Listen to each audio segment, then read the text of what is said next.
Assalamu alaikum wa rahmatullahi wa barakatuh. وعليكم السلام ورحمة الله وبركاته.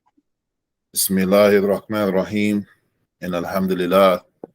Wa salatu wa salamu ala rasulihi wa ala alihi wa sahbihi ajma'een. Wa man tabi'ahum bi ihsani ila yawmiddin wa ba'd.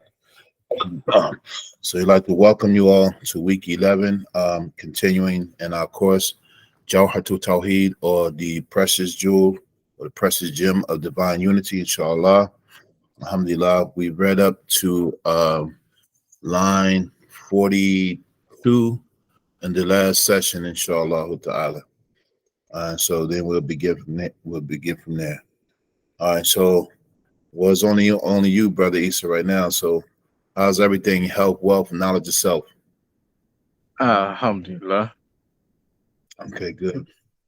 All right, so inshallah, we'll get right into it. Firstly, we're going to review from last week, just a quick review. And since you're the great student that you are, it should be pretty easy. Okay.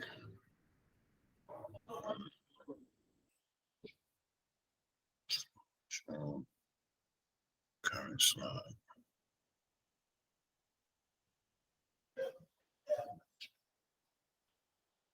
Okay, is that coming up?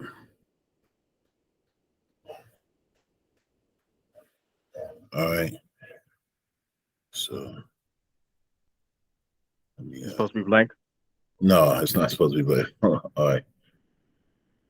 Come on. Current slide. Give me a second. All right, you see that? Yes. Okay, so this is I said week 10 on here, but no, is it week 10? Yeah, it's week 10. I'm sorry. I think I said week 11. I'll have to fix the numbers. All right, so last week, well, not last week, I canceled last week, but the week before, we covered lines 30, I think it was from 39 to 43. So just a quick review, inshallah. So the first one, review from last class, there's two types of verses, the muhkamat and the mutashabihat. What do these verses mean? What are the meaning of these words? Mukammat are the verses that only bear one meaning. Mm-hmm. Mutashabihat, they're open to multiple interpretations.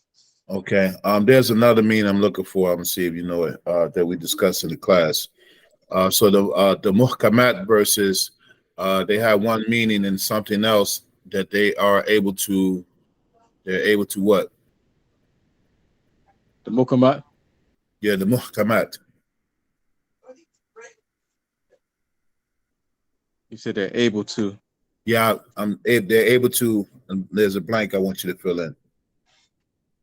I'm just picking your brain right now. It was part of the discussion that we had in the last class. The definition we gave.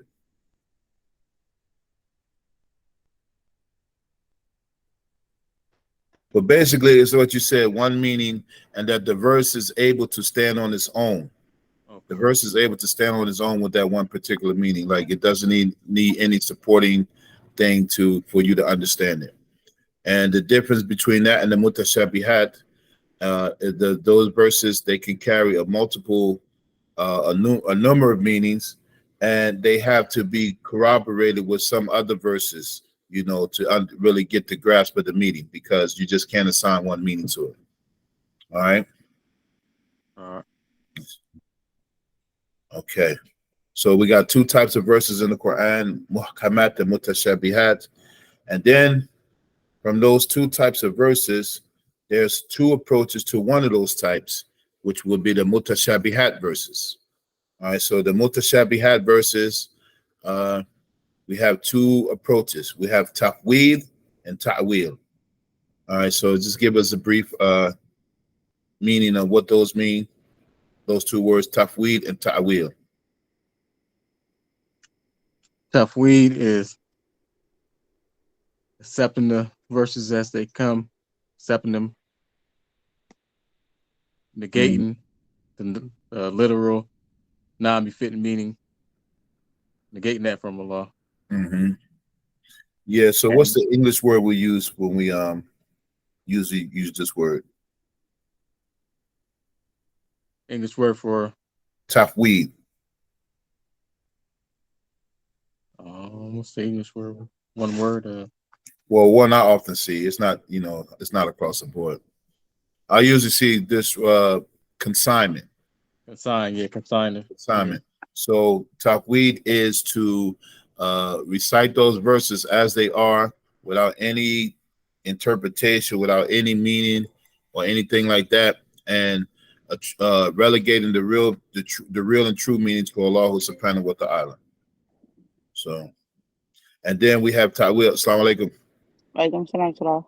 And then we have Ta'wil. What is the meaning of Ta'wil? Ta'wil is you be some of the same, where you accept the verses, you negate any literal, non-befitting meanings, but a scholar that's qualified to do a figurative interpretation, he gives a possible meaning that is in line with the language and the religion, while still making it clear that the real meaning, the intended meaning, is left to Allah, is consigned to Allah. Yeah, alhamdulillah. So Ta'wil, and this is one of the areas where many people misunderstand. They think that Ta'wil is just like some type of freelance interpretation of a verse, but that's not what it means. It means to interpret a verse based on the principles that are already present, and the meaning that we gave last time is that Ta'wil, or interpretation, is to move an expression away from its literal meaning to another meaning that is suitable to the divine. And so this is primarily the view of who? Was it the Salaf or the Khalaf? Khalaf. The Khalaf. So the scholars that came later after the Salaf, they only used Ta'wil as a means to make sure that the proper understanding was understood. And Tawhid was the way of the Salaf, meaning to recite those verses as they came and to leave the meaning to Allah subhanahu wa ta'ala. Don't delve into them. Don't interpret them. Don't make up any kind of meaning. Just recite the verses and pass over them. And so who was the scholar that said the recitation of the verses is the tafsir and the rest is to be silent on it? When he gave a meaning. Sufyan ibn Uyayna. Yeah, Sufyan ibn Uyayna, one of the major hadith scholars of the past, of the Salaf. He said that Tawhid, the meaning of Tawhid, is to recite those verses just as they are, and to leave the meaning, and to that is the meaning when you recite them. There is no other meaning except the recitation, and to not to remain silent about mentioning anything else after that. Okay. Give me a second.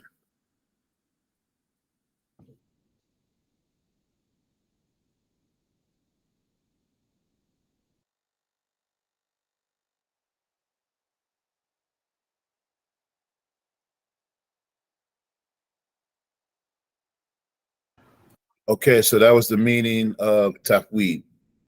All right. Any questions on that? No. Okay. No. All right, and let's see what's the other thing we had here. So, and then the other part that we talked about was understanding Allah's speech. So when we have here created and uncreated. What do we mean by Allah's speech, created and uncreated?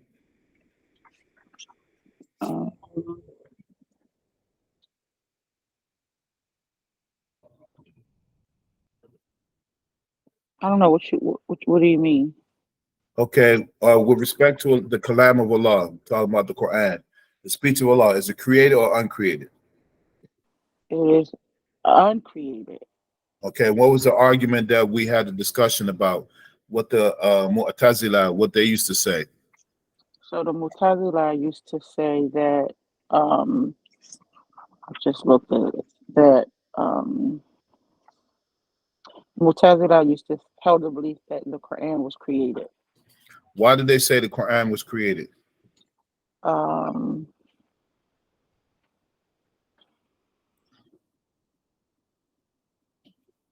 Because they said that speech is what? Letters and sounds, language. Yes. Letters and sounds are composed of sentence structure, arrangement, and all of that. And if that's what we're reciting using that, then it has to be created. And so the belief of Ahlus Sunnah wal Jama'ah is the Quran is what? Uncreated. All right, uncreated, the speech of Allah.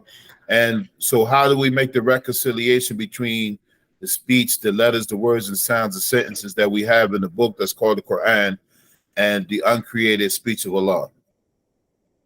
We say that the eternal speech of the self of Allah is uncreated. It doesn't consist of letters or sounds, languages, not like the creation, Right. in any way.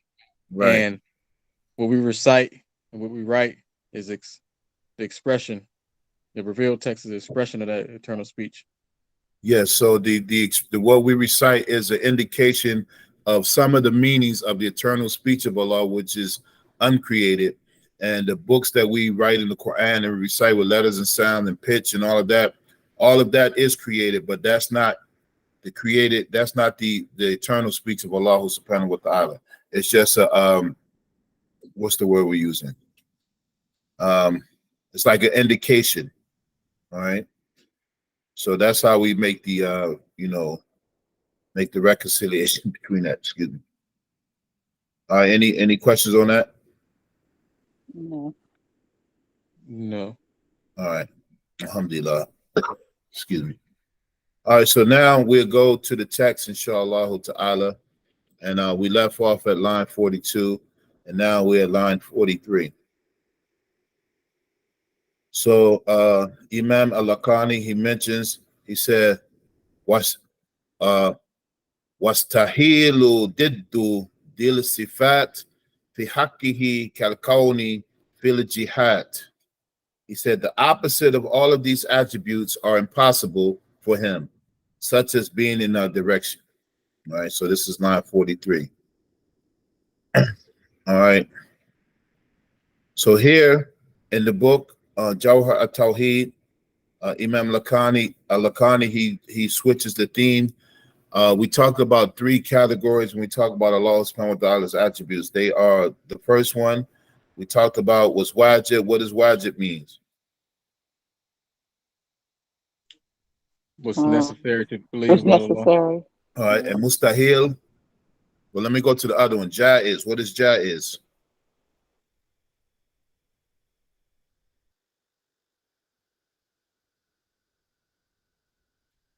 We just read the line that told us what mustahil was. Mustahil. So jaiz is what's possible. And mustahil is impossible. Impossible. Yeah. So when we respect to Allah subhanahu wa ta'ala, his sifat, we believe what is necessary for Allah, what is wajib, what is possible, jaiz, and what is mustahil, what is impossible. All right. And we don't mean impossible, meaning some alluding to some kind of inability for Allah subhanahu wa ta'ala, because Allah is capable of doing all things. We're talking about impossible with respect to his majesty, respect to his that, right? All right. So here he switches from the theme from wajib to mustahil. And so Allah's impossibilities relate to his divine essence and not to creation, meaning not what we would deem as something that's impossible, because then that would allude to, something Allah being incapable. If we say something is impossible for Allah, a meaning that could be understood that Allah is incapable of doing something. And that's not what mustahil means, meaning that to his divine essence, because Allah is who he is, and he is unique, and he is one, and he has all of those qualities that we talked about that make him who he is, then the opposites are impossible. So Allah's impossibilities are the opposite of what is necessary for him. And for instance, when we believe that Allah subhanahu wa ta'ala in his necessary attributes, the first one being mawjood, that are all wujud, that Allah is existing, the opposite of it is, what's the opposite of it? Non-existent. Yeah, or in Arabic it's Adam, your Allah being non-existent. So the absence of Allah's necessary attribute of existence is inconceivable, and the opposite is impossible. All right, and I did mention to you all that in another course we're going to cover these attributes and their opposites in a little more detail, and we're going to try to memorize them, inshallah. All right. So he switches the theme here after he talked about the necessary attributes of Allah subhanahu wa ta'ala. Now he's talking about what is impossible for Allah, mustahil. So here in his line, he talked about jihad, or the plural is jihad, or direction. And so direction is anything that is in a direction and implies that it is a substance occupying time and space. And direction is connected to location, and location is connected to boundaries and limits, and all of these are impossible for Allah subhanahu wa ta'ala because of his divine essence, that he's not bound by anything. One of the words for jihad is also the word wajh, comes from the word face comes from there, and also wijha, outlook. And also jihad also means like boundaries.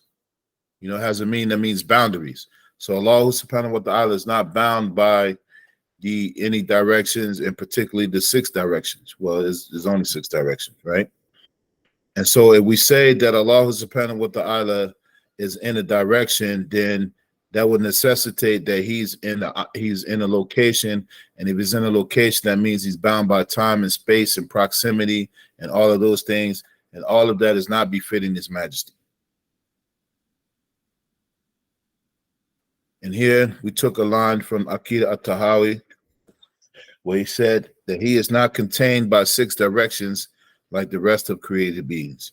So this kind of, deals with the argument that we may hear from many people when they use one of the mutashabihat verses. And I don't know if you all caught that Black Imam's Roundtable when we had our guests on there. Imam Akil. Yes. And I don't know if you remember the part I asked him about I asked him, but he said that all of the attributes, I don't know if you remember he saying that he said that all of the attributes of Allah that talks about, ayn and wajh, and all of these attributes that indicate some type of anthropomorphic meaning, he said that they are all from the muhkamat. Y'all remember him saying that? I don't remember that part. Yeah, and I asked him. He said, that's what I asked him. I said, are they from the muhkamat or the mutashabihat? He said that they are from the muhkamat. And he said that this was the Hanbali position. And so, and then I remember that.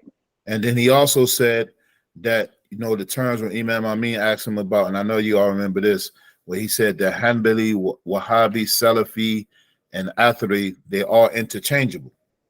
Right. Well, I asked one of my Hanbali teachers. He said that in the Hanbali school, that this is the same, that these verses are mutashabihat. So I'm kind of interested to find out where he got that from. Maybe I have to contact, and I asked him specifically what was the relied upon position in the Athari school. And he said that these verses are from the muhkamat. So that means that he is saying that they only can have one meaning. And so then this kind of explains the understanding when they mention these verses, yad and ayn and wajh, and then we talk about istawa, they saying that it only has one meaning, and which means a location. So when they say the istawa al-arsh, and they translate it as above the throne, they are understanding from that that Allah is in a literal location. And we know that the throne was, what is the throne? What do we know about the arsh of Allah subhanahu wa ta'ala? It's the largest creation of Allah. Yes, it's his largest creation, and it's the ceiling of Jannah, right? Yes.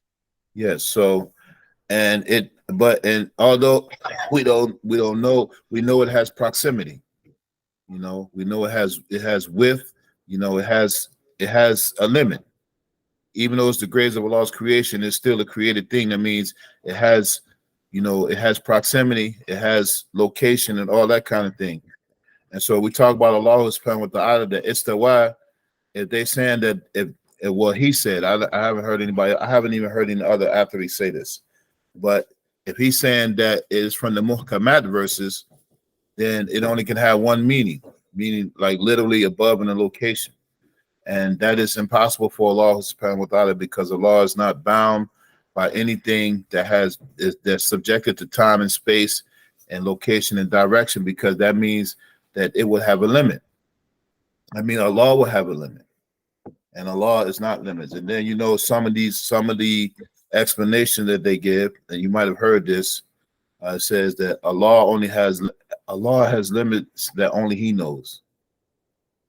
Have you all heard that before? I'm not sure. I would be that, but no. Yeah, one of the prominent Still a limit.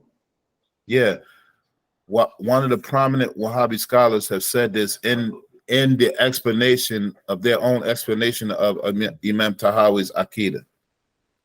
At this very point, I think this is point number 46 or something. I think it's depending on which version you have of Aqidah Tahawi, it's either point 38 or point 46. And they have explained that this saying that Allah has limits that only He knows, but they're still affirming that He has limits, boundaries. Well, yeah, the below. All right, so here, this is explaining what is impossible for Allah subhanahu wa ta'ala, for Him to be in the direction. All right. All right. Any questions on that? No. No, but it sounds kind of twisted. Yeah, it's definitely twisted. It's like, yeah, because of this whole. It goes back to what we understand as a limit. We only understand limit as being whatever the definition is for it. So to even try to, it's like they try to clean it up or sprinkle glitter on it and say, but it's, whatever Allah's limit is. It's not for us to understand it. Right. But you're still giving it an attribute of human. And when we talk about Allah's essence, this is something that we don't even go into. But because they're assuming literal meanings for these attributes, and then saying, assuming a literal meaning for them, then it has to be one way, because literal meaning can only mean one way. I forget what scholar it says. They gave the tafsir. It said that istawa al-arsh means istawa al-arsh. Like, that's it. Now that would be the way of the Salaf, and the safest way to recite those verses just like that, and don't give any interpretation or anything. And then the later scholars who had to deal with some of the oppositions and some of the perverted beliefs that were creeping into to Islam, they had to counter these things and come up with these principles of like ta'wil and stuff like that, which has a basis that goes back to Ibn Abbas, radiallahu anhu. When the Prophet ﷺ, he said he was the interpreter of the Quran, right? So ta'wil does have a basis. So it's not that it's no ta'wil. And then when you study some of the works of some of these people who take this position, you'll find that they do make ta'wil when it's feasible for them. When they have no other way out, then they will make ta'wil, So.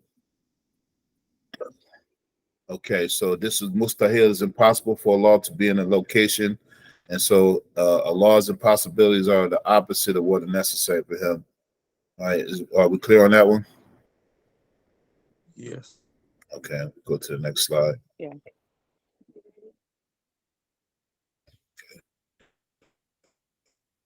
All right. So here's a statement from Hujjatul Islam. So Hujjatul Islam, we all know who that is, right? Imam Ghazali. Imam Ghazali. So Imam Ghazali, this statement I'm going to show you is in response to one of the great Mufassirin who was from the Mu'tazila. Isa, you might know who it is.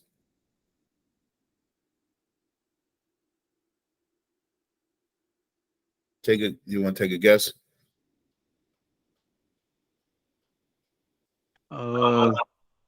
Zamshak Jam. Yeah, Zamshak. Samakshari. Yeah. Samakshari, one of the Imams who has a great tafsir that many people rely on. But he was a Mu'tazili. You know, he still had the Mu'tazili beliefs. And so we reject that from him, but we take his tafsir. That one time he was debating with Imam Ghazali, and this is what about this whole thing about whereness and howness and this kind of thing. And this is what Imam Ghazali has said to him. He said, if it is impossible for you to know about the kayfiyah, the howness, and the ainiyah, awareness of your own self, then it is not befitting for a servant to ascribe to the Lord where and how, since he is exalted above these notions. So that's why he's known as Hujjatul Islam. So to have questions like that, I mean, to answer in a debate with stuff like that. And because, you know, whenever you start with something, you have to start what's easier and closest to you. So if we only can really, in our experience, know our own bodies and our own awareness, and we can't even figure that out, how are we going to figure about the Lord of everything in existence? And trying to attribute the how and the where to him. It doesn't even apply for him. So this is what the meaning mustahil. That's why it's impossible, because it's inapplicable for Allah subhanahu wa ta'ala, because of his majesty and his greatness is so much that he can't be given these limiting qualities of location and direction and space and being subjected to time. All right. Is that any questions on that? No. Okay. So I'll go to the next slide. So this is line 44. So then Imam al-Laqqani, he says, وَجَائِزٌ فِي الْحَقِّهِ مَا أَمْكَنَ إِيجَادًا إِعْدَامًا كَرَزْقِهِ غِنَى.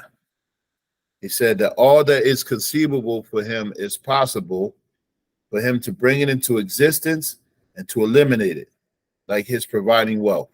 All right, so now the next slide, we explain that, inshallah.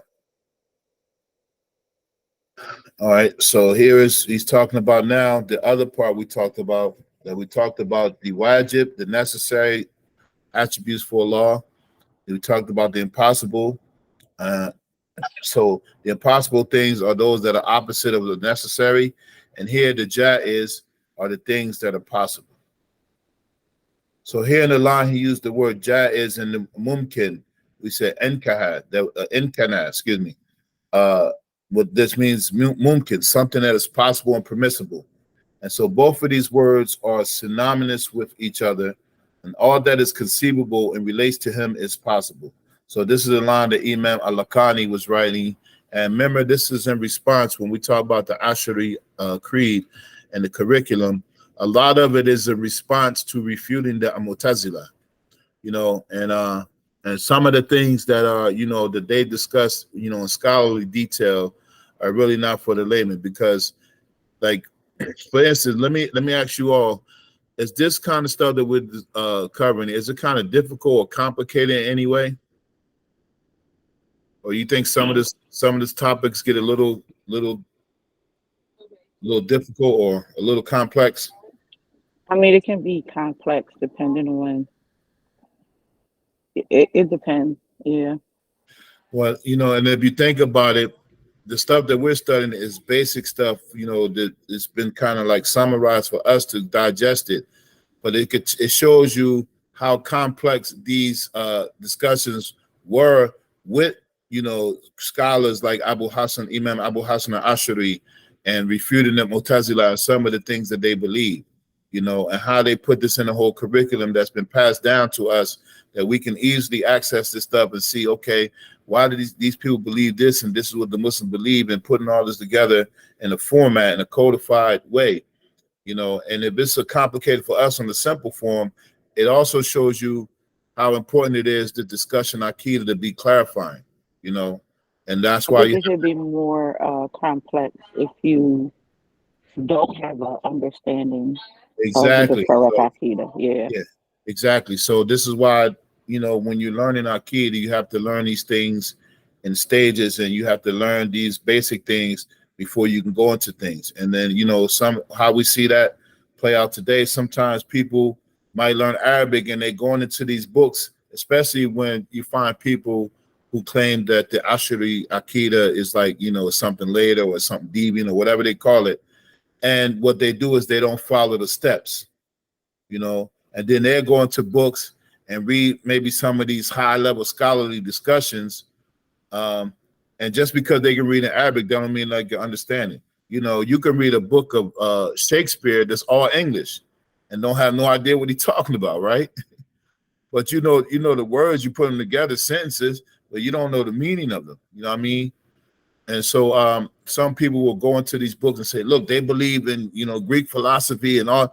And some of those are complex discussions and that are really beyond many people's pay grade, especially ones who haven't learned it from beginning to up to that stage. So some of those things you have to be at a certain level, just like anything else. Before you can advance in your career, you have to show and prove that you ever covered this part, that you know the basics. You got to get retested. You got to have a refresher course. You got to take another course to upgrade.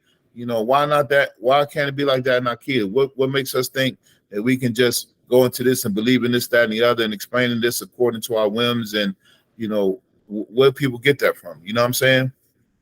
So if these are little complex discussions, just imagine how it was for scholars. And this also makes us appreciate this codified system of clarifying what the beliefs of the Muslims are. So here we had this category of Jaiz and Mumkin. They are synonymous with each other. And so here, this is a refutation of the Mu'tazila. All right, so here in the next line. So one of the things that the Mu'tazila used to say, that everything that is permissible for Allah is not necessarily possible. And they used to say that bad and evil are impossible for Allah. They used to say that bad and evil are impossible for Allah because they used to have a belief that Allah is only able to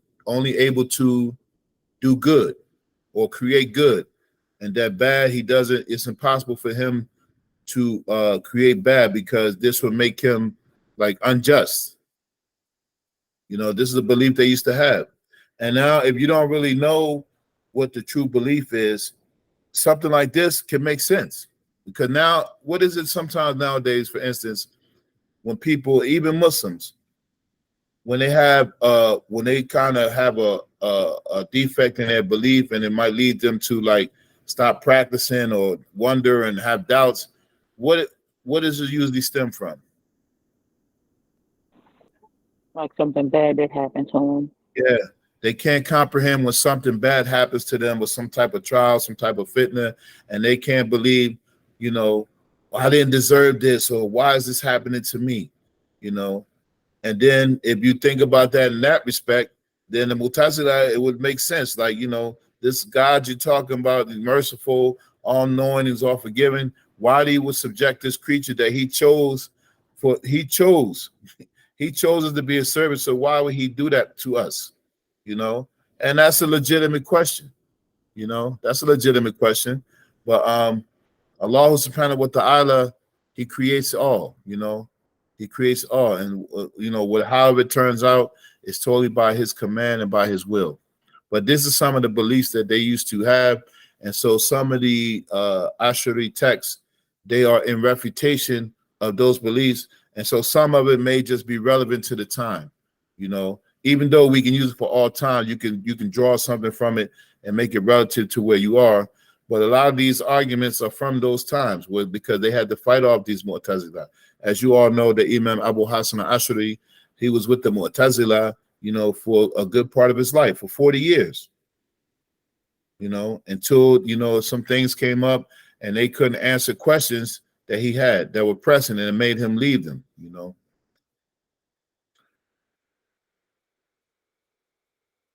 And this is the belief of Ahl-Sunnah, and that good and evil are from Allah, and it is good etiquette.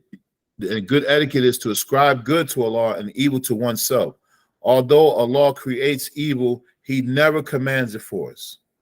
He never commands for us to do evil. So it is like the evil is there as a possibility, and it depends on, and so part of that's going to be in the further discussion of the book.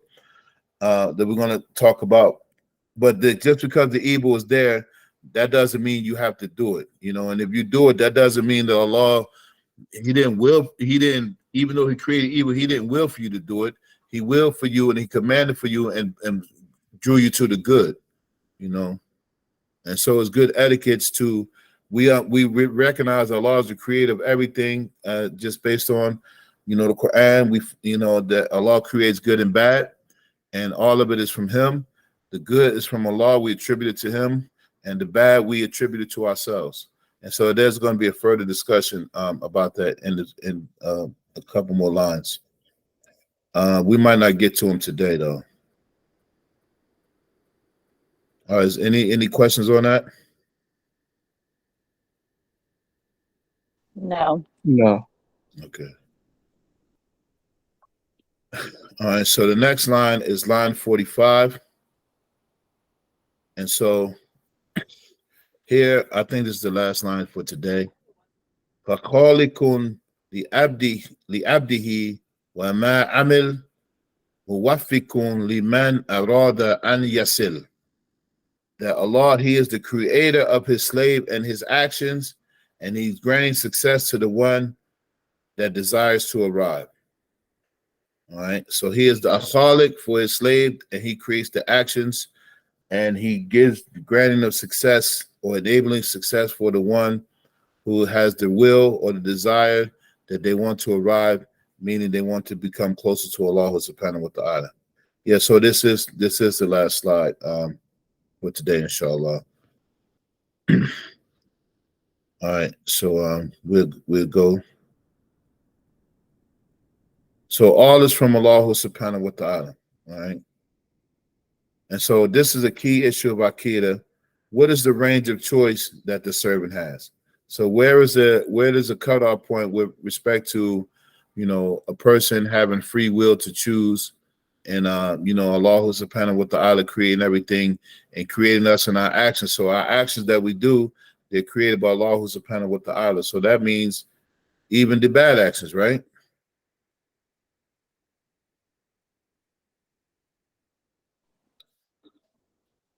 So what was the original question? You said what's the what?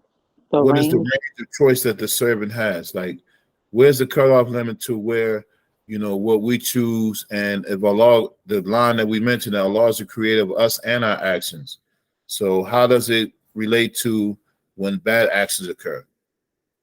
Do we say that Allah subhanahu wa ta'ala created those bad actions for us to do?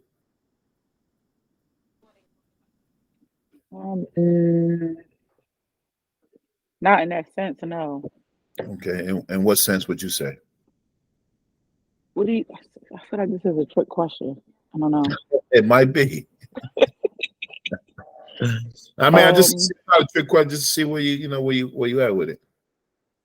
I mean, when you talk about free will, that still is the choice to obey or to disobey. So, I mean, that is free will. So if you disobey, there's a consequence that might be evil. So, but because then of your disobedience. So didn't Allah create the free will? Yes. So that means he created the will for you to do evil. The ability, yes, but not the, because I thought you said in the last definition that Allah doesn't, he creates the good and the evil, but he doesn't like will it. Like that's not what he's doing. He never commands us to do the evil, even though he has created evil and it is there as something that can occur, that is a possibility, right? And it does happen, you know. You got anything on the East? He creates in us the ability to do evil, you know, and it's like good. Nothing happens except by his will. But out of etiquette, you know, we ascribe the bad to ourselves, you mean, as doing it, you mean. You just does that go back to? You just repeat the last slide, man. Look, doesn't that go back to like irada and qadar and the different definitions with that? Yeah, go ahead. Oh, go ahead. No, you go ahead. We're just having a discussion. I just see where you at, but we're going to cover that in the next couple lines. All right, you ready? Okay. All right. Yeah, sorry. That's a word. No worries.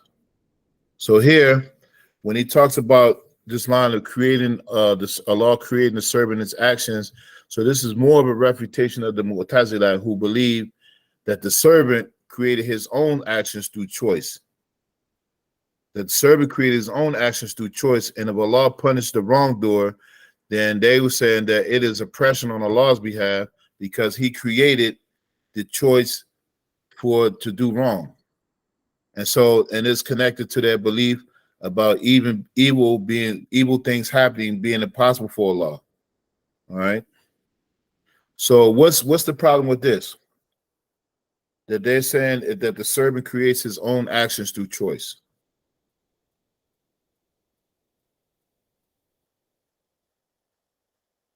The servant doesn't create his own actions. Right. So that means that the servant has some independent will or ability to do what they want. And then that means that Allah is not the creator of all things. And that's an impossibility for Allah who's subhanahu wa ta'ala. All right.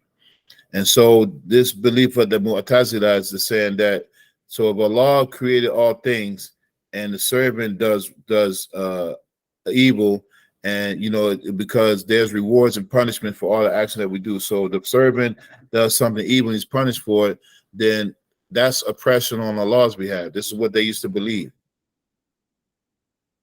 And so, and it's connected to that, they didn't believe that Allah is impossible for Allah to create evil.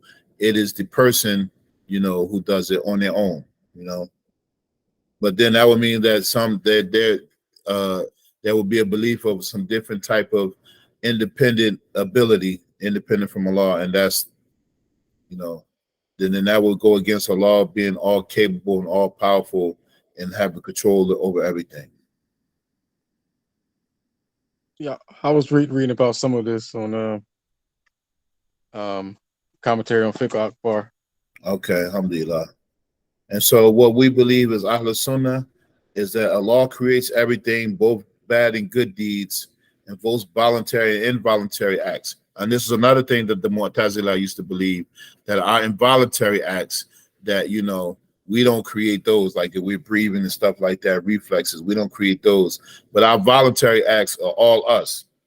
All that has nothing to do with Allah, that's all us, And the choice to do the act is acquisition or inclination during the state of choosing. So this is where we believe that this is something called kasb. Kasb is the acquisition or inclination during the state of choosing. So this is where this is on us. So we acquire, the good or bad act. So if we do the good act, then we had an inclination to do it. And then we did the bad act, then we had an inclination to do it as well.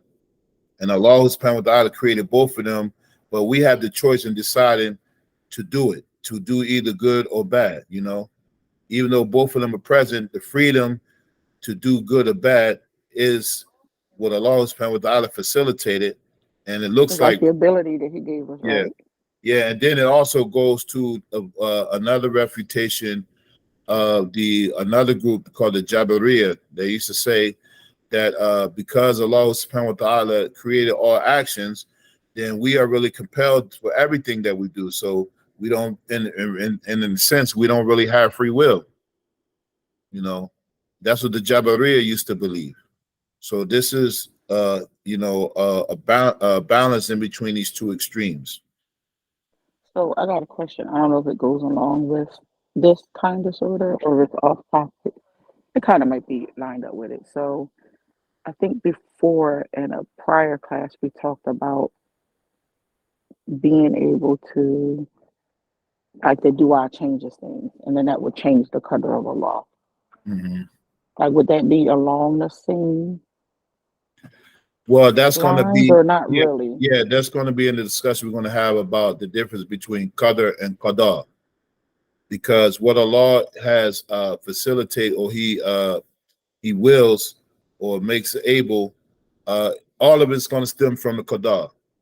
So that doesn't change. The eternal decree doesn't change, But in that eternal decree, he has written part of it to be the qadr and the irada, something changing, you know, in real time. You follow, you get that?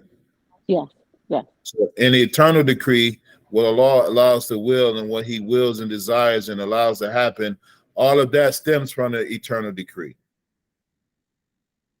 So so if Allah, if it's something that could change the color of Allah is dua, he already put that in the eternal decree when he put everything in existence, that could happen. Wasn't it another deviant group that had that belief though? What's that? Kind of Yeah, it was a group like called they the didn't believe in the yeah. the They was color or how they believed in it. the Qadariya. They didn't believe in, you know, that Allah, you know, will things to happen as they are, or they don't believe that. They used to believe that Allah didn't know what's going to happen until it happens. Like he wasn't in control of everything that's happening. You know.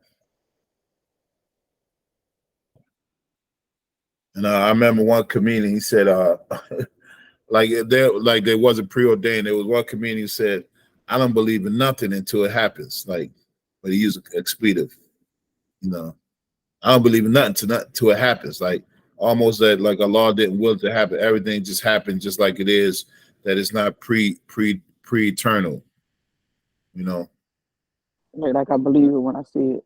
Yeah, that kind of thing. I shouldn't say that. I've said that before. Yeah. That's not good. No, I mean we talking about with people with creation. I mean, it's good to say that. Like if somebody tell you something, you know, I'll be there. I believe it when I see it, because you already know that they haven't been there.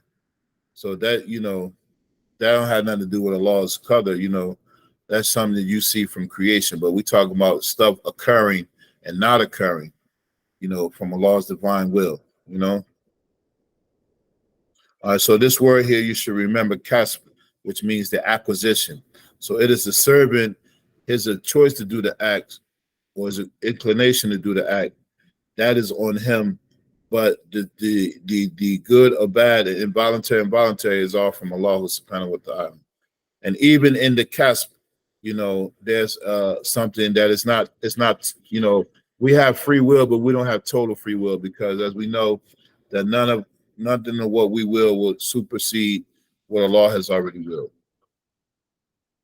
And it's a very tricky thing that, you know, you can't really wrap your head around too much, because it can get super deep, you know.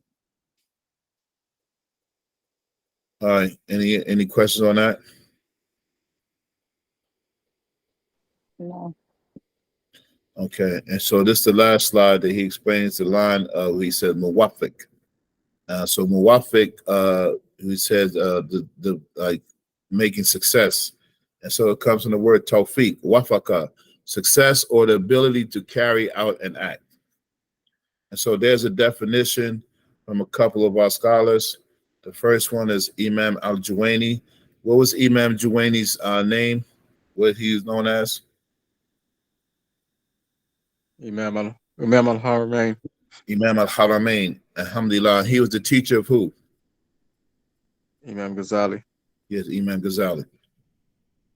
And so Imam Juwayni gave the definition of tawfiq. He said, it is the creation of the ability of obedience and the inclination within the servant to carry it out. So tawfiq, or success from Allah, is the creation of the ability of obedience and the inclination within the servant to carry it out. So in other words, Allah subhanahu wa ta'ala, when he wills success for you, that not only will he make the way for you to choose good, the ability to do good, he will put the inclination into you to do good. So you won't have that you won't have that kasb to choose wrong, even though it's there, you know. And even if it's there, Allah subhanahu wa ta'ala, he gives you another extension that he chooses for you, with an option for repentance and, you know, forgiveness and all those kind of things. Even if you incline to wrong, there's still a safety net there, you know. And this is the tawfiq that he gives to his servants, you know? And so the next one is the Imam of the school, Imam Abu Hassan al-Ashari. He said that the meaning of Tawfiq is the creation of the ability within the servant to carry out acts of obedience, which is given to the servant simultaneously with the performance of the act. So this is part of Allah subhanahu wa ta'ala when He wills success for you, that He will not only give you the ability within yourself and give you the performance. He will open up the way for you to perform the acts, and He will put the qudra or the ability in you to do it. So it's not really you choosing. It is Allah subhanahu wa ta'ala choosing success for you and giving you the ability to choose. That's something that's really is really profound. So we'd be able to say that that's a favor from Allah that's maybe given, like, yes. He not does that specifically to believers, but He does that out of His fadl. He does that out of His fadl, His grace to the believers. That if you have inclination to do what's right in obedience, not only will He give you the ability, but He will make a way for you to do it.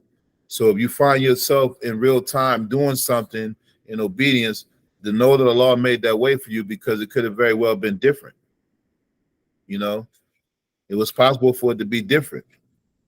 And even if you have the inclination to do something to earn evil against yourself, I mean, that's what Allah will, but then He could have, He gives you this opportunity for tawbah and stuff like that. Well, all of it is under His authority, But that's how we determine success, that we have the ability to carry out the act, and the creation and the inclination of the act itself and the ability to do the act. All of it is from Allah subhanahu wa ta'ala. So we find ourselves doing it is because Allah subhanahu wa ta'ala granted us success to do it. And it is something that's possible. And one of the other beliefs is that the Mu'tazila, they said that it was necessary for Allah for Him to do good to His servants. We're going to discuss that on a few other lines probably next week. But that was one of the things they used to believe. They said that it was absolutely necessary that Allah does good to His servants, that He doesn't subject them to evil, And we have this kind of thing today where people think everything's supposed to be all good. If it comes from God, it's supposed to be all good. But for the believer, the bad is good as well. The bad is good as well. And although Allah, He allows and He creates the evil to happen, He doesn't command anybody to do it. He never says, to go out and murder somebody, to go out and steal. You never see the command there, but you'll see there's a punishment for doing it, even though it's something that is there for a person to have an inclination to.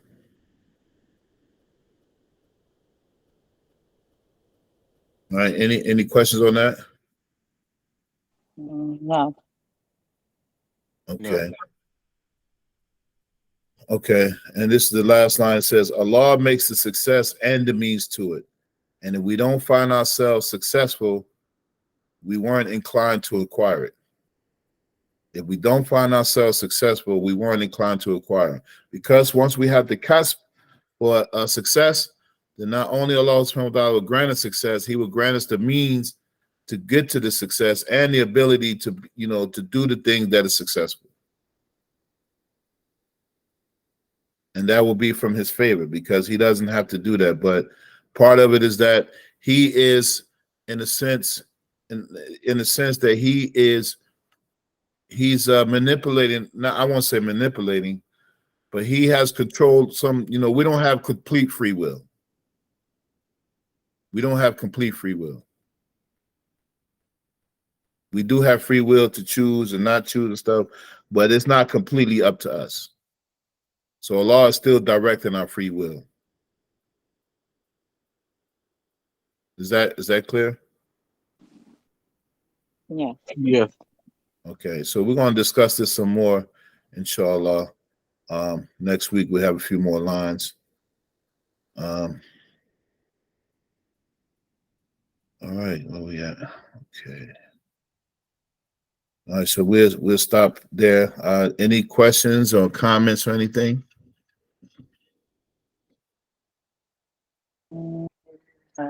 So far, I think I just need to review some of the definitions. That's all, more closely. Okay. Yeah. So in this last one, you just had to review the term kasb, acquisition, tawfiq, and we have a few other terms coming up in the next few lines, inshallah. And then we continue because the next few lines up until line like 56 is going to be discussing this. And some of this is a refutation of Mu'tazila, and some of it is just general. All right. So any questions or anything before we end? No. No. Okay. Okay, alhamdulillah. Well, thank you both for tuning in today, inshallah. And we ask Allah subhanahu wa ta'ala to accept this effort from us. ربنا تقبل منا إنك أنت السميع العليم سبحانك اللهم وبحمدك أشهد أن لا إله إلا أنت أستغفرك وأتوب إليك والسلام عليكم ورحمة الله وبركاته.